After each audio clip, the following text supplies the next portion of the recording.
Jin, the memoirs of Nimrod, tracking devices inside your SIM card.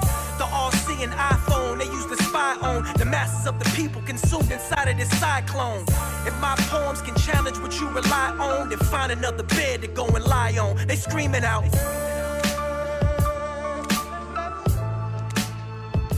I hear them yelling. This is the Third Person View podcast by Rohan Agrawal and Tucker Varshan, chronicling the state of affairs. Hey guys, so we're back again for our third episode of the season, and we're gonna pick off where we left off last episode. We left off somewhere along the lines of space mining, right? Space mining, really interesting new thing, right? So Prokar, there's a Latin phrase that I want to bring up before we dive into this. Yeah, it's Astra Inclinant sed non obligant. That means the stars incline us. They do not bind us. Yo, that's like, wait. So hold on. What was that like originally meant to mean? Like whatever philosopher Latin who said that, like what did they mean by that? I don't know this is just like off the top of my head. I don't really remember who said it, but I know that stars have always been symbolic of fate, right?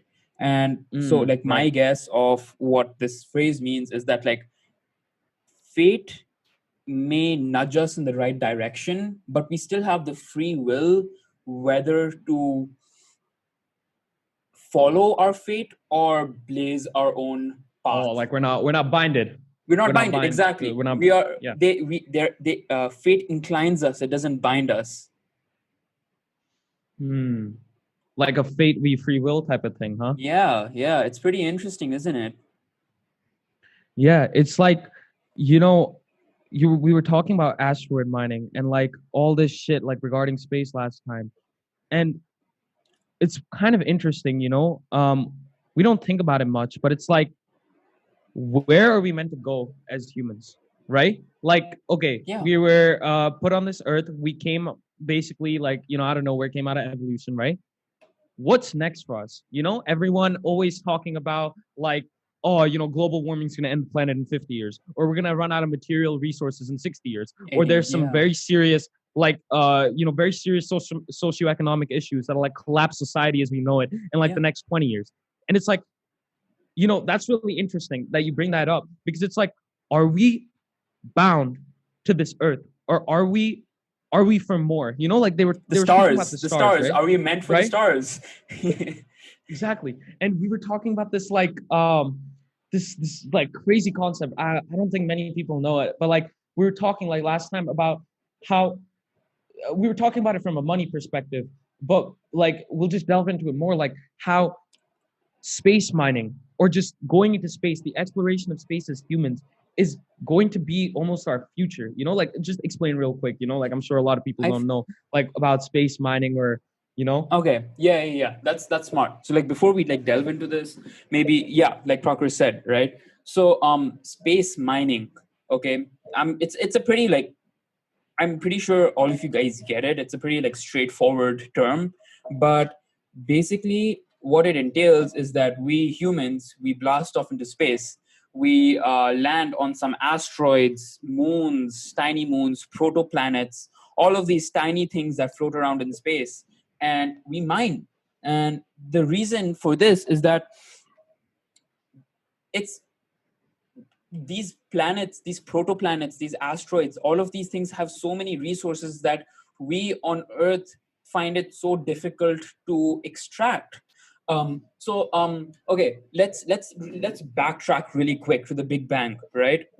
So so we all know that the Big Bang, when the Big Bang occurred, there was like a Big Bang, right? And then what happened is that matter exploded out at a very fast rate, and what happened is some matter bound together and formed planets, right? And matter, when that matter was enough, when it was enough matter that bound together, it created a planet such as our Earth, Mars, Jupiter, all of these places, right? But the thing is, it created very tiny protoplanets, as I had mentioned before. These are pieces of matter that just weren't big enough to become planets, right? So those are the two things that I'll focus on from now on, right? So what happens when a planet is formed is that all the heavy metals, rare earth metals as we know them now, right? They're heavy, so they sink to the middle of the planet, to the Earth's core, for example, and and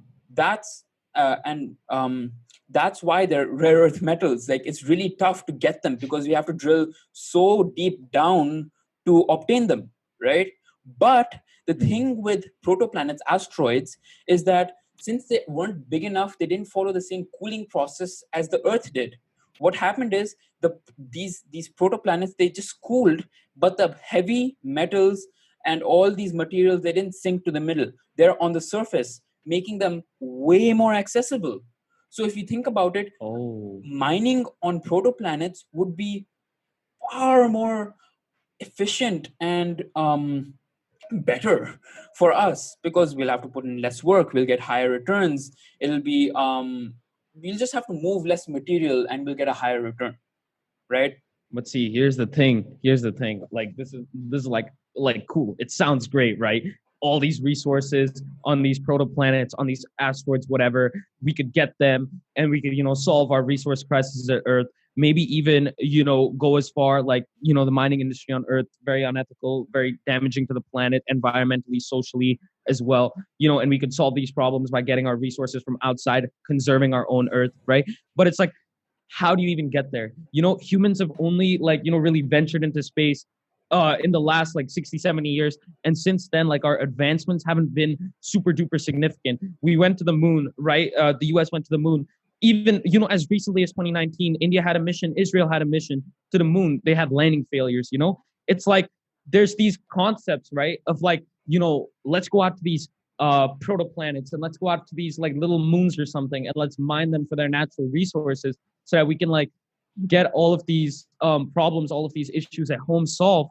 But it's how do you even start, right? Like an asteroid, just speaking from a layman's perspective, I know a little bit about this, but speaking from a layman's perspective, you would think dude, asteroids are moving through space kilometers a second. How do you stop anything? How does the orbit mechanics work? How do you attach to an asteroid and start even mining it, or even thinking about mining it, right? It's all very crazy, right? It all seems super out of this world. But the thing, yeah, Proctor, building on that, right? That's what the layman thinks, all right? But the craziest thing, when we go out to space, when we start mining these asteroids, gold is not going to be the most valuable thing we get. Platinum is not going to be the most valuable thing. None of those rare earth metals that are in extremely high demand in Earth are going to be the most valuable thing we get from these asteroids. You know what's going to be the most valuable thing? Water. Water is going to be the most valuable currency. It's going to be the most valuable thing in space, because it can be used for anything. If you think about it, it can be used as fuel, because when you electrolyze water, you get oxygen and hydrogen. Hydrogen is a fuel, and oxygen is the thing. Oxygen is the gas that humans can't live without. When you don't electrolyze it, when it's just water, that's extremely important for Okay, but wait, dude, I get what you're saying, right? Water is extremely useful, in a lot of scientific applications, a lot of space travel applications. But it's how do you even start? What is the process? Real quick, if you could give a step-by-step tutorial, I'm on Earth right now, I want to go and mine this asteroid. Okay. What do I have to do to even get there? Because a lot of people, they don't know about this stuff. Okay. I get you. All right. So, should I explain? Okay. So, logically, the first step in space mining, right? Not asteroid mining, but space mining, would be to start small, right? And in the context of humans, right, that would be starting on the moon, because we've already been there, we've already landed there, we've been there. It's one of the few. It's the only place we've been other than our own Earth, right? So the most logical thing would be to first we would launch a spaceship like we normally do, right? We'd it land on the moon, right? And this is and then what would happen next is that whatever mining contraption that we would for water mining contraption for water that they have developed, right? This mining contraption would I'll explain the mining contraption in a bit, right? But first they Mm-hmm. take the mining contraption and put it on the face of the moon, and then what would happen is this miner, right, would drill into the moon, but not like drill. When I say that, it wouldn't be like as deep as we would on Earth. We would just drill a couple of meters down at most, right? And this is in order to get all the flakes of ice on the surface of the moon, below the surface of the moon, because everywhere on in space there's specks of ice, right? So this drill bit would be a special drill bit because it would go deep enough and would heat up just to the right temperature as to melt the ice. And then this drill bit would also have grooves so that that drill bit could snatch the ice almost from the from the hole that it's drilling in, right? And then that water, that ice, right, would travel up. It would travel up into the mechanism, into the machine above ground, right? And then from there on, what would happen is that this would be melted down, it would be electrolyzed, it would be transported, whatever you need to do with the water. So this would be the first step, right? I mean, like, and if you're talking about mining asteroids, the things that are floating around, the huge asteroids that are floating around in our solar system, it would be a little bit different, right? If you're talking about like those huge asteroids that are valued at $400 quadrillion, that span like square kilometers, right? Mm-hmm. It would be extremely difficult, right? Because these asteroids would be so big and would be going so fast that to land. Okay, wait. So wait, you just mentioned my bad for interrupting, Yeah, but you yeah, just no worries. mentioned something about landing on the moon and then extracting this water, right? Yeah, So you said that was the first logical step to yeah, all of this, to unlocking, say, the resources of space. So after we get, you mentioned electrolysis, right? uh-huh. And that's actually super interesting. This is like basic chemistry. A lot of people know this. You can split water by electrolysis into hydrogen and oxygen, right? Two parts Its hydrogen, one part constituents oxygen. elements. Yeah, its constituent elements, right? What a lot of people forget about, or well, don't really pay attention to, is that rockets use hydrogen fuel. Yeah, And these constituents that you mine out of the moon can be used directly on the moon to, how do you say, synthesize hydrogen fuel for rockets. Now, here's the thing, right? Humans, the reason why we haven't set up super big colonies on the moon yet already, or sent anything into the moon, okay, is because it is ridiculously expensive to move cargo into the moon. Now, obviously, it's been getting significantly cheaper. There's like private industry like SpaceX, right, which has yeah. been making the cost per ton, or the A cost per quick kilo statistic of. for all of you. It used to Mm. cost $60,000 to move to transport 1 pound of cargo from the Earth to the moon. Okay, around I think 15 years ago. But today it only costs $10,000.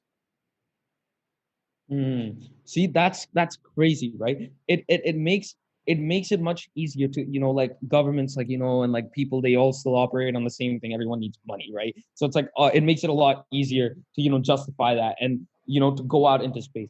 So here's what I'm thinking, right? Here's what a lot of people are thinking, doing a little bit of research into this, right? It's that you set up this kind of lunar base, right, where you have this fuel, and the thing is, right, the cost, or like the weight which a rocket carries in fuel, is pretty substantial. You could instead, what you could do with these rockets, right, is you could get this hydrogen fuel you have from the moon, and move it into midpoints, right? Into geostationary orbits around the Earth, okay? You could launch a rocket into space with a lot of cargo and a lot less fuel than usual, and you could refuel moving. The same way, like you see in a movie or whatever, you refuel like a fighter jet, that's moving in Exactly. the sky, right? You can refuel it at these midpoints, and you're carrying way more cargo for the same cost while refueling at these midpoints, that because you no longer need all this fuel capacity to go directly to the moon or directly anywhere, right? And you start to to make it cheaper, to make it much more efficient space travel, carrying cargo per ton. And you go to the moon, right? You start setting up this colony, right? Where do you go from there? Where do you see this? Like, how do we get from, oh, we can travel to the moon for cheaper, and like we can transport stuff to the moon for cheaper, just straight up like space imperialism or something, or like Yeah. like just mining out massive rocks, right? All Let's right. like think, like All right. So yeah. So like I'm pretty I think that like for you all of you guys, you would think the next logical step is to go to like the biggest baddest asteroid you can find and land a spaceship on that, like we did on the moon, and start drilling as well, because I mean, like, bigger the asteroid, more the stuff, right? Am I right? But the thing is, yeah. it is so much more complicated than that, because we have it is so, because it is ridiculously more complicated to land something on a moving asteroid than something like our own moon, because keep in mind, we have been studying our moon for god knows how many years. We have uh when I say god knows how many years, it's been like 2000, people have been looking at the moon for so long. We have been studying that for so long, so we know exactly how it moves, where it moves, how it rotates. We know all the dynamics of that, which make it infinitesimally easier to land something on it than not knowing. But if we talk about some asteroid that we discovered just 20 years ago, right, and we're talking about landing something on that, we don't know where it will go, how fast it's going, at what spin rate it's going, how far away from the Earth will it be, does it follow a path? If it doesn't follow a path, how will we intersect it? If it does follow a path, when can we intersect it? Where can we intersect it? And after intersecting it, how will we maintain communication if it shifts path? If it doesn't shift path, how will we transport it back from that moving asteroid where we had so much difficulty landing it in the first place? How will we launch off from that with a lot more cargo back towards Earth without that same craft being like blown up? Like, it's just insanely complicated. So the Okay, so next what do you logical suggest step, instead? yeah. So like the next logical step, at least in my mind, would be to create these little automated devices, like these automated drones of sort that go into space and harvest these tiny asteroids. Tiny asteroids meaning 2 meters by 2 meters. Tiny asteroids, the width that have like a width of 2 meters, right?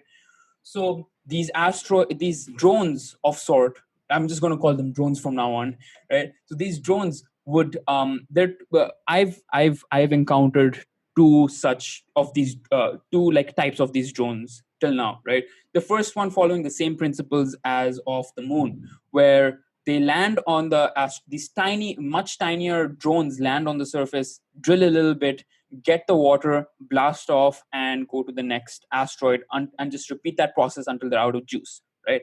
But the second one, it's a very innovative technique that's very interesting. So what this concept is, that there is going to be a craft with a sort of net, right? A plastic net, where that drone will go towards a tiny asteroid and grab that asteroid in the net, right? And then stabilize Oh, the asteroid, right? Once it stabilizes the asteroid, right, it's going to use different light frequencies to break up the asteroid. And after it does that, right, as I mentioned about how like it's just like a physics thing, like denser materials go to one side and lighter materials go to the other side, right?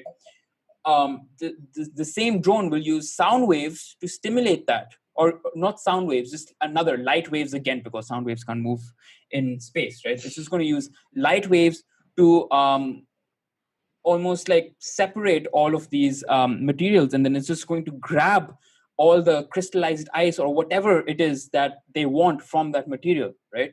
They'll grab that and then they'll store it and then move on to the next, leaving the rest of the asteroid that they don't need out there, right? And then after that drone does that multiple times until it's out of juice, it returns back to headquarters and then deposits all that where it's processed.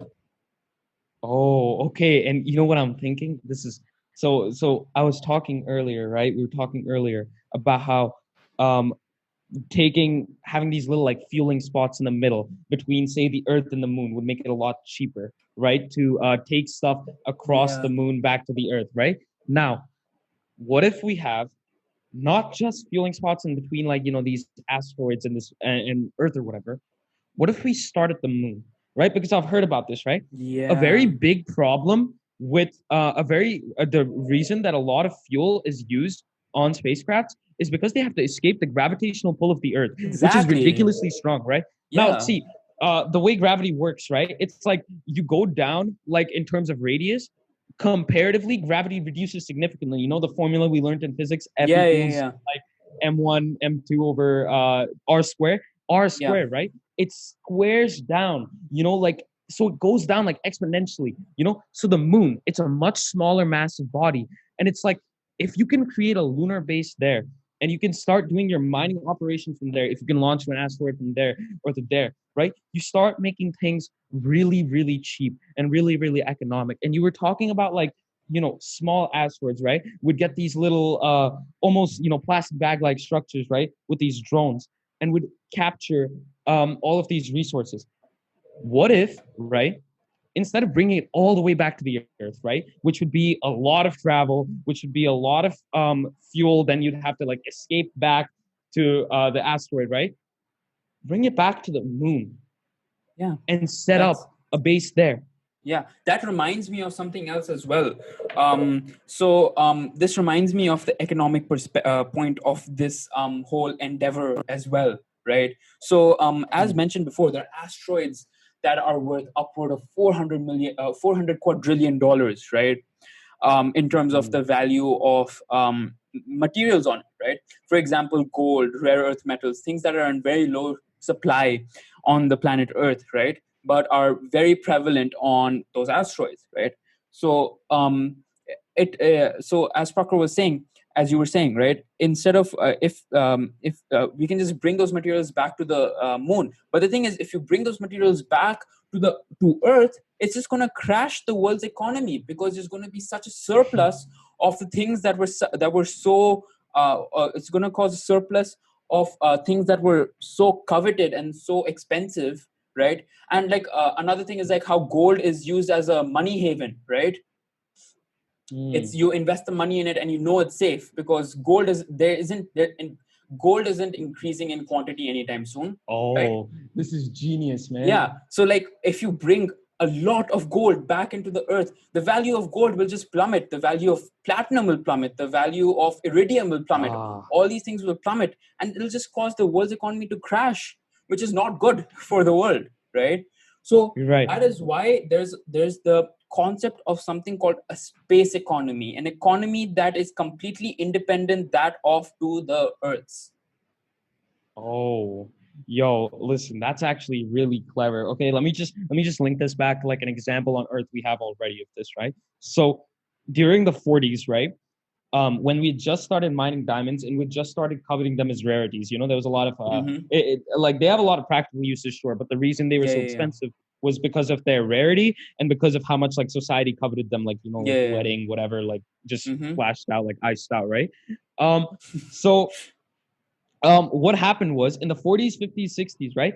Soon enough, they discovered that in African countries, I don't remember which specifically, I think South Africa was one of them, there's a lot more diamonds than people had previously anticipated. And here's the thing, right? if they mined all these diamonds and put them into the market immediately, the price of diamonds would completely bottom out, right? So it's like they started artificially restricting the supply of diamonds so as to keep the price up. So here's what I'm thinking, right? So there's That's this idea, very right? That look, on Earth, our resources are limited, right? I was saying before that we're gonna, we use all these rare earth elements that you're talking about, right? yeah. Neodymium, Cesium, platinum, earth metals, iridium. right? Yes, we use them in stuff like our phones and our technologies. We use them for everything, iron, everything, all industry, everything. It's all made of this stuff, right? We're gonna run out of it in 50, 60 years. So, the resources on Earth clearly limited, right? We have to either somehow go all the way down to the core, or we have to suck our crust dry, which it will be soon enough, right? Yeah. But if we go into space, right, and if we take these small model tests of what do you call it, asteroid mining, right, like capturing it with a bag, and then we can somehow, obviously would learn more and more about these, and obviously as we expand lunar base, as we make it more economic, we get larger and larger asteroids worth those quadrillions, quintillions of dollars that you mentioned, right? Yeah. We by the time we're there, right, let's say we get there, however many years, right, we Yeah. get there, big asteroids with infinite resources, right? Yeah. We leave them in space because we're already a space colonizing race, right? And here's the thing: we can sustain life on Earth, human life, right, with all these resources, because technically space is infinite, right? Okay, Oh, okay. compared to Earth, right? Space, even the space solar system around us, right? It has infinitely many more resources. I was reading up, right? There's asteroids with more platinum on them. If you even partially extract the amount of platinum on them, they have more platinum than has ever been mined out of the Earth, right? Because Yeah. it's ridiculously hard to find platinum. But see, we find these asteroids, large scale, Yeah. operations. Again, we'll go into that, very specifics, the details of how we mine them even in the first place, right? But it's Yeah. we get these resources and we sustain humanity, not just on Earth through a terrestrial economy. That's We so could do it in cool. space as well. That's so And cool. this is another thing, right? This is gonna sound a little crazy, to a Okay. lot of people. Okay. So what if the economy crashes because we have an oversupply of resources we need, and that would help our technological advancement as humans significantly? Look. I get, it's a capitalist world, right? Everyone wants to make money. Everyone needs money, right? It's think about it. Why do we need to restrict all of these real resources with real actual industrial value to us, real applications, like putting it into our computers, putting it into our batteries, right?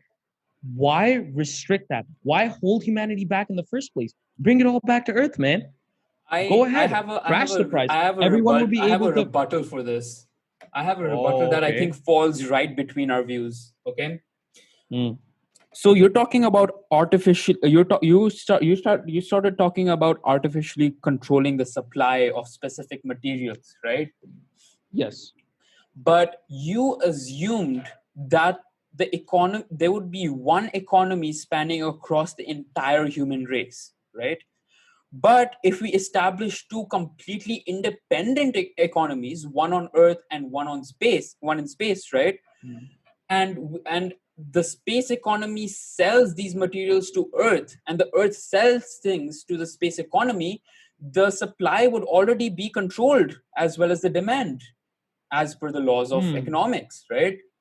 So it can so if we do that, if that happens, there is a scope of retaining whatever capitalistic interests Earth has, or each country has. Like each country or whoever buys from them will be able to have their own ideals instead of enforcing something that is extremely widespread.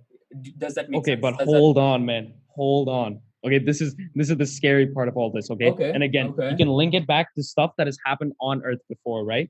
Okay. The thing is, there's obviously nations on this Earth. There's obviously private corporations that are Mm-hmm. much farther along in doing stuff in space, not just regarding exploration, but regarding asteroid mining, as it is, compared to other nations. The U.S. or a lot of European countries, they have the economic privilege, let's say, to explore space because their problems at home are almost sorted, right? They're sure, there's issues and all, right? Yeah, But compared to compa- say countries with much lower wealth, like countries in Middle South East America, country, say like Zimbabwe.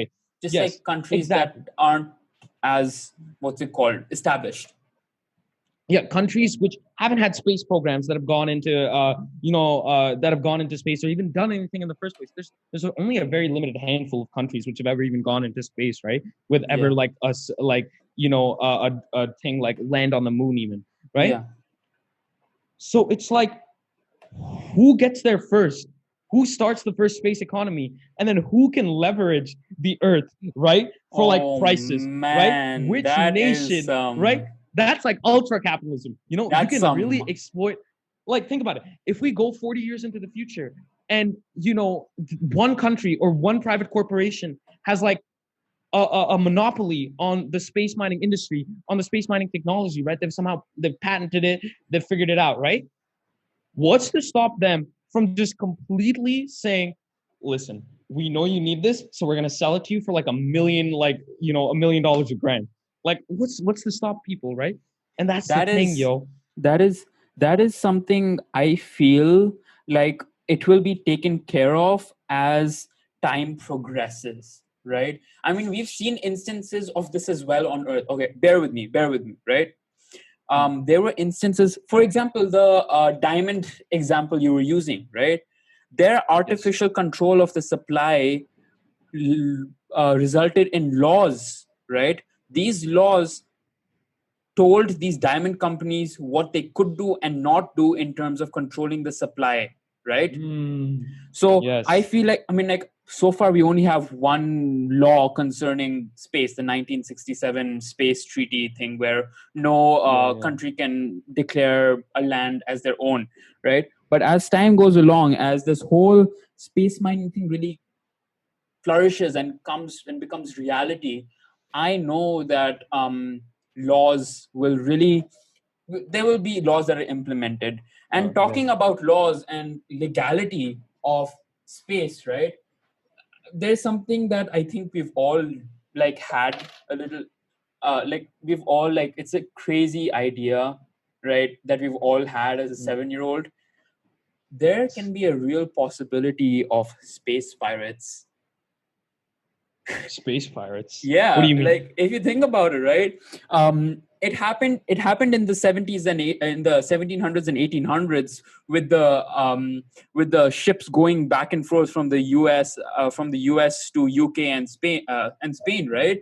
Where there were pirates that raided all of the cargo ships, right? What's to say that that won't happen in space? Oh. What's to say that This is crazy. This is so smart that you brought this up, okay? Because this like whole law thing, it really opens up the doors to like, okay, here's the thing, right? You mentioned that there's only one like technically ratified, technically accepted law, right? It's called the yeah, Outer Space Treaty. It was passed in 1967 because they were having the space race back then, the yeah. USSR and the US, right? And they were like, listen, if someone like goes really far, like who can establish dominion? Who can take what from space? This Now is just here's to the thing, right? establish that if the US or USSR lands on the moon first, that just stops either the USSR or the US from saying the moon is now US property or the Ours. USSR property. You Exactly. cannot come We here. own we own the moon. Like Yeah, that would be insane, right? yeah. So that's why it was developed out of this necessity. And you're right. Like as space mining develops, we will develop laws out of necessity to govern space. But here's the thing, right? There's a lot of countries which are all okay. Let's talk about the outer space. Let me just backtrack a bit. Let's talk about the outer space treaty first, right? There's a Hmm. lot of weird contradictions and a lot of confusions, right, regarding the outer space treaty from the very start. Okay, first of all, it says that no country, right, can establish like sovereignty or establish dominion over a part of space. Like, okay, I find this asteroid or I find the moon, right? I get to the moon Hmm. first. I can't plant. I mean, the Americans planted the flag on it, but Yeah. like not in that way, right?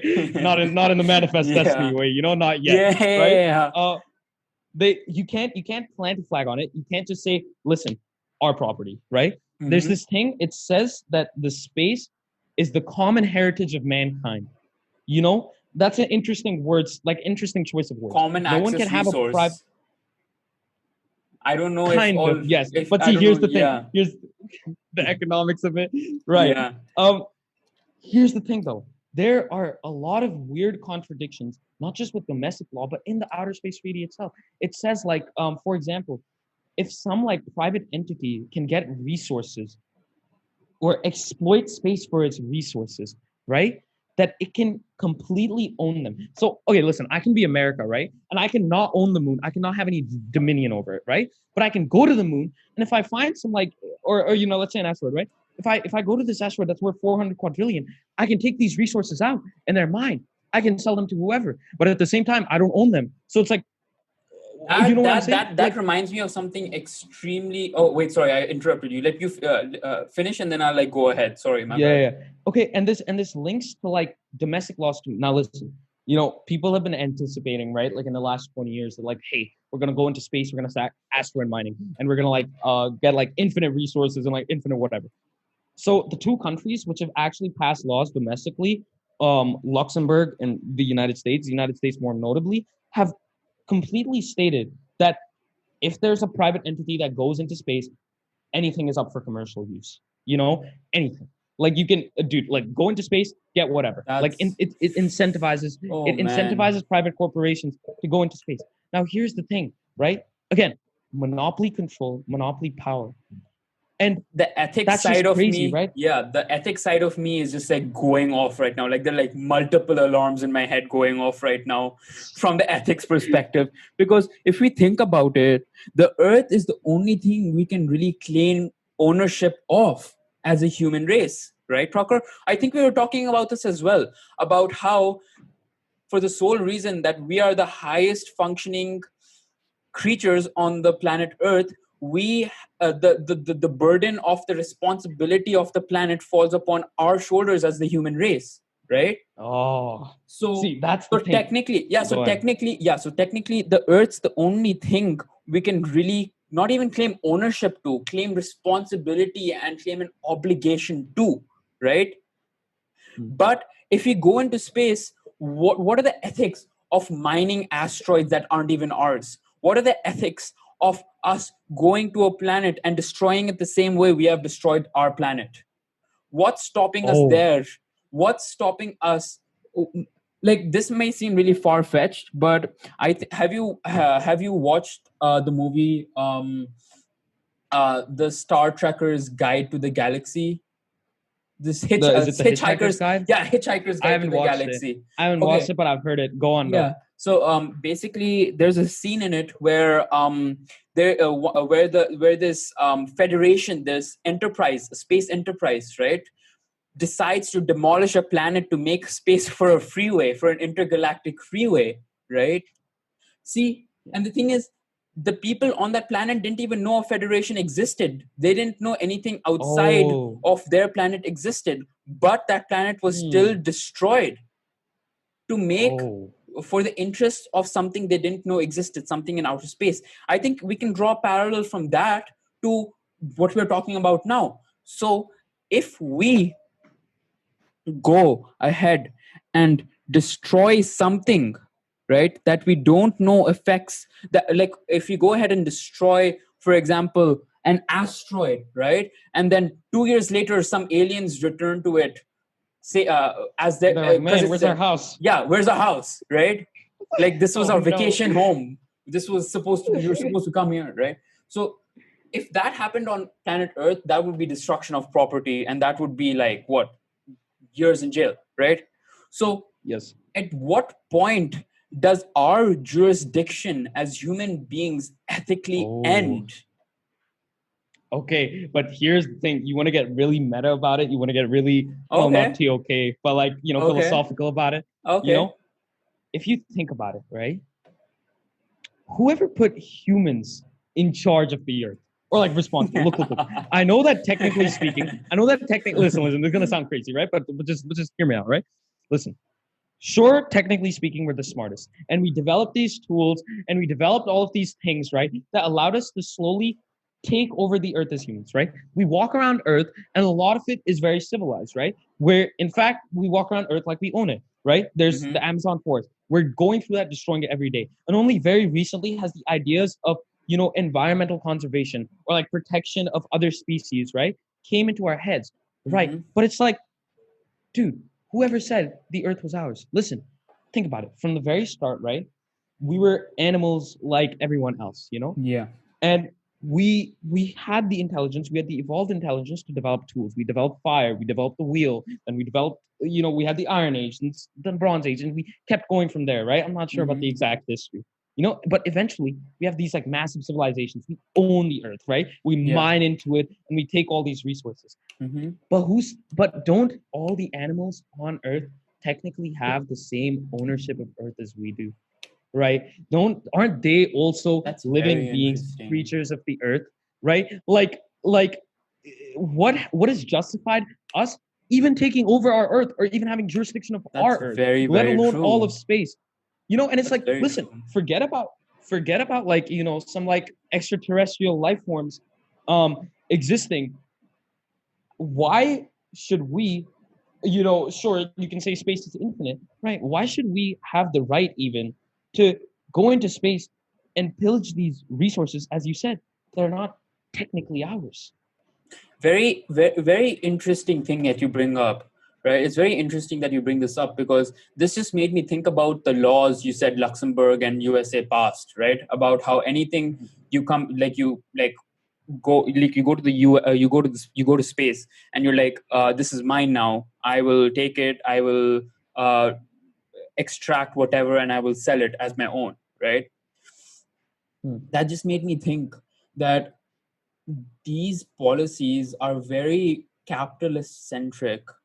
So I think my whole point of this is to like make you question how ethical is it for us to even leave the earth, right? And as you said, and another question for you guys before we head off, right, is that you mentioned, Prakhar, that as we evolved, our intelligence evolved, and our like an intelligence that has been evolved, right? There are markers for that, such as fire, tools, all of that stuff you mentioned, right? So that makes me think whether there's another stage of evolution left for the human race that better equips and enables us to deal with space.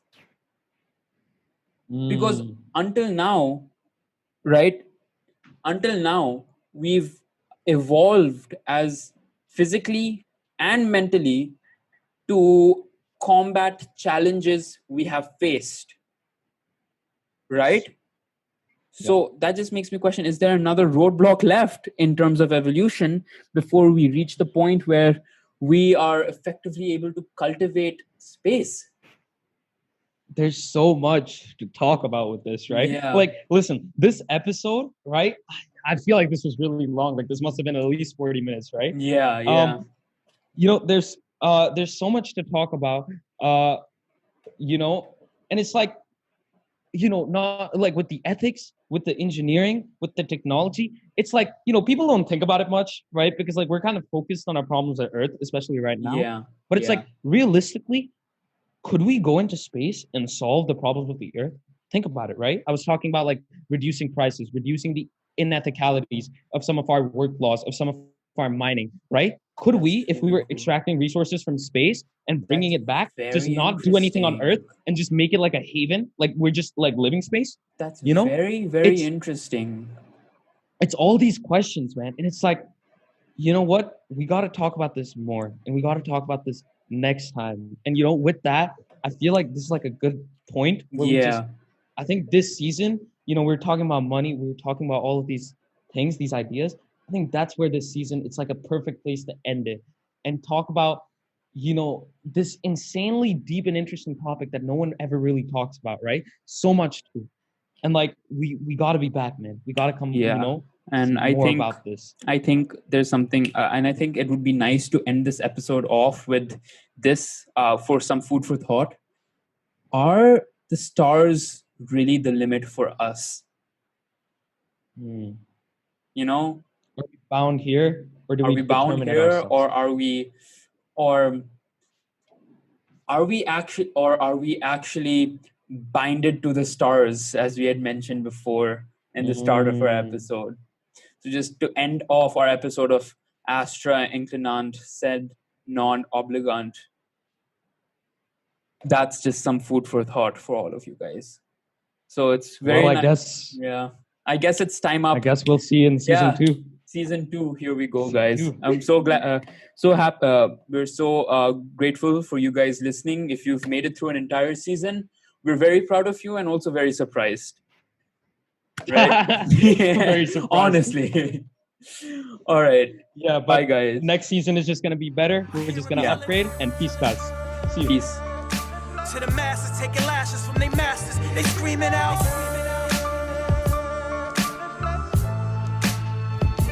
They yelling out. Blood sacrifice. Welcome to the afterlife. Niggas walking dead as they beg you to bring them back to life.